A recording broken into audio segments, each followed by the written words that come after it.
अस्सलामु अलैकुम। कैसे हैं आप लोग?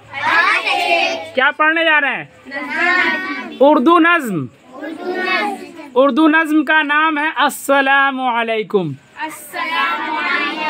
नज्म का क्या नाम है? अच्छे बच्चों का है काम, अच्छे बच्चों का है काम, अच्छे बच्चों का है काम। सुबह उठें तो करें सलाम, सुबह उठें तो करें सलाम। उनके घर जब कोई आए, उनके घर जब कोई आए, उनको अदब से, उनको अदब से करें सलाम, उनको अदब से करें सलाम। अच्छे बच्चों का है काम,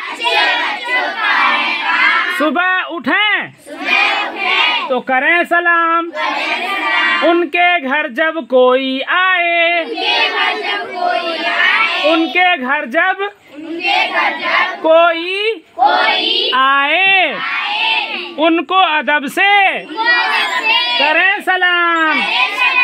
घर से जब वो बाहर जाएं,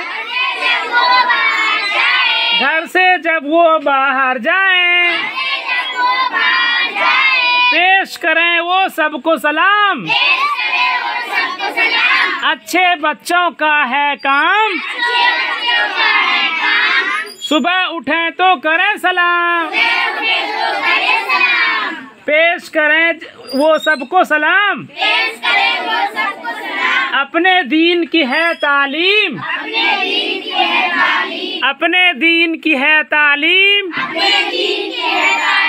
बाद में बातें पहले सलाम। अच्छे बच्चों का है काम, सुबह उठें तो करें सलाम। उनके घर जब कोई आए, उनको अदब से करें सलाम। घर से जब वो बाहर जाएं, पेश करें वो सबको सलाम। अपने दीन की है तालीम, बाद में बातें पहले सलाम। नज्म कैसी लगी?